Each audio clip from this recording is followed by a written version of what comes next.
Bonjour. En ce moment, j'entends beaucoup parler de la colère et je traverse moi-même une période où voilà, j'ai cette émotion qui remonte, qui est très présente, donc j'avais envie de te faire une vidéo sur le sujet. L'autre jour, j'écoutais l'interview d'un homme politique et la journaliste lui demandait comment il avait réagi à je ne sais plus quel événement, est-ce que ça l'avait mis en colère, et il a répondu de façon comme si c'était absolument logique. Ah mais de toute façon madame, moi je ne suis jamais en colère.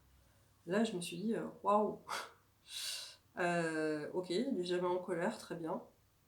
Moi personnellement ça me rend méfiante ce genre de, ce genre de déclaration. Alors plusieurs possibilités. Peut-être qu'il mentait tout simplement parce qu'il était en interview et qu'il n'avait pas envie d'aborder ça en public. Ok, pourquoi pas. Soit il a tellement travaillé sur lui qu'il a même oublié ce que c'était que la colère, et ça me paraît quand même assez peu probable.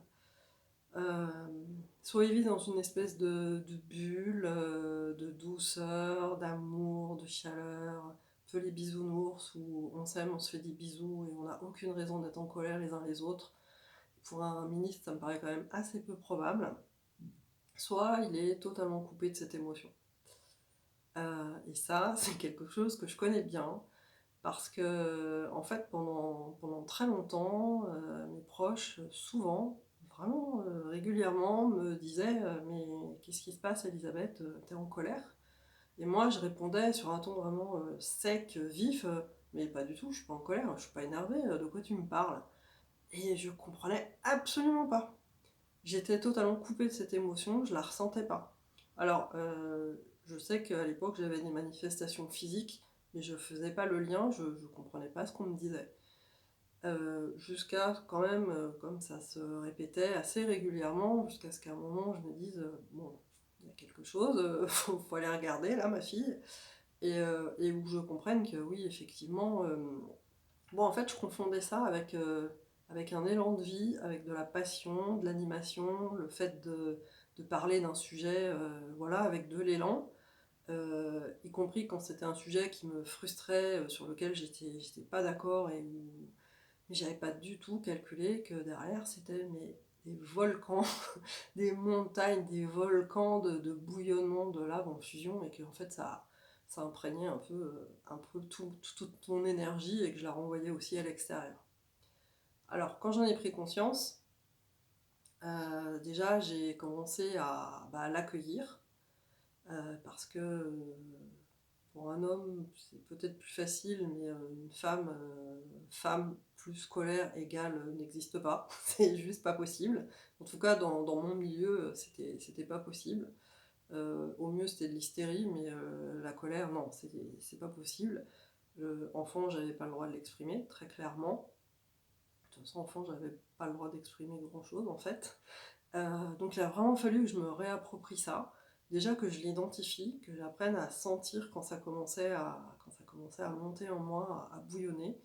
Et ça peut passer par plein de symptômes physiques différents. Et puis ensuite, de lui donner une voie d'expression.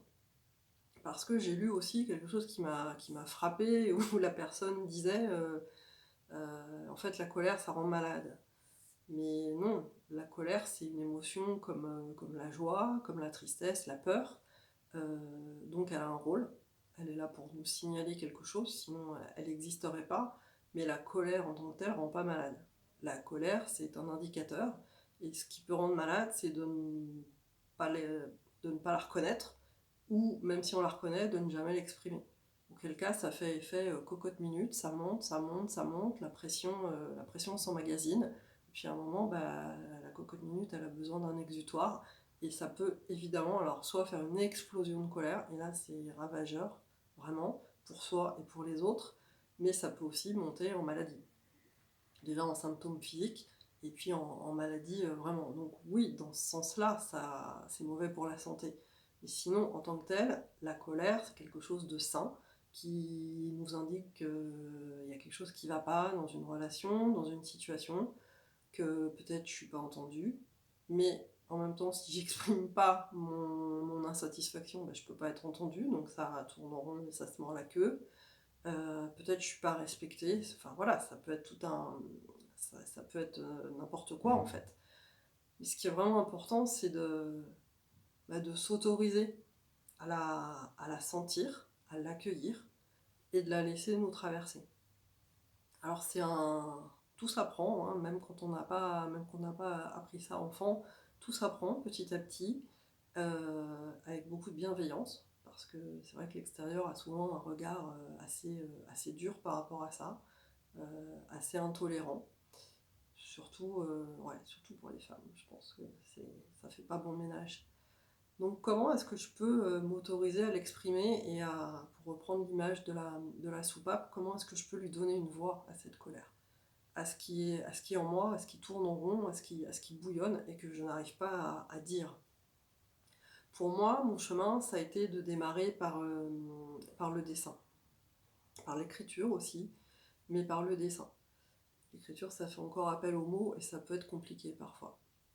Mais le fait vraiment de dessiner, alors soit de dessiner l'énergie, y compris les yeux fermés en sachant pas vraiment ce que je faisais, parce que au début c'était pas l'objectif, l'idée c'était vraiment de sortir dans un premier temps. Et c'est déjà un pas super important pour soi. Après, on peut aller mettre de l'analyse pour comprendre ce qui se passe et essayer de voir comment on peut ajuster les choses. Mais déjà sortir, c'est important. Alors oui, par le dessin, déposer vraiment sur une feuille. Et puis, ce que j'expérimente en ce moment, parce que je vis une période où j'ai des choses qui remontent et où je sens que j'ai besoin d'aller un cran plus loin, de descendre plus profondément pour vraiment encore aller nettoyer des choses, c'est de parler. Alors, c'est pas évident au premier abord, c'est pour ça que le dessin, l'écriture, ça peut être bien au début, parce que c'est un peu, on met à distance. Mais quand c'est possible d'exprimer à haute voix, c'est vraiment un processus qui est hyper guérisseur et réparateur.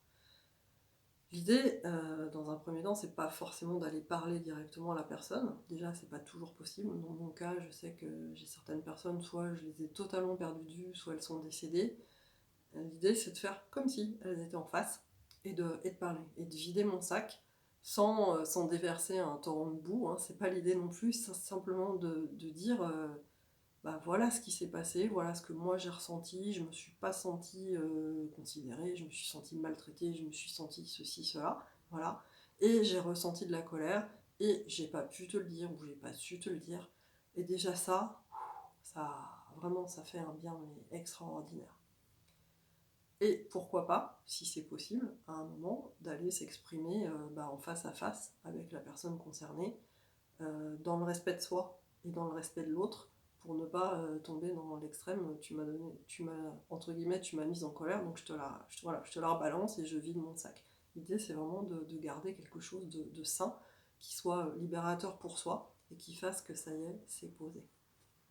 Donc si le sujet te parle, je t'invite à faire une météo, un panorama de là où tu en es avec la colère, de comment elle s'exprime pour toi, comment est-ce que tu la ressens, si c'est possible pour toi, et de comment est-ce que tu pourrais commencer à tirer le fil, mais peut-être plutôt à soulever la soupape pour commencer à sortir des choses et éviter que tout ça reste emmagasiné pendant trop longtemps et finisse par potentiellement te faire du mal. Belle exploration de ta colère.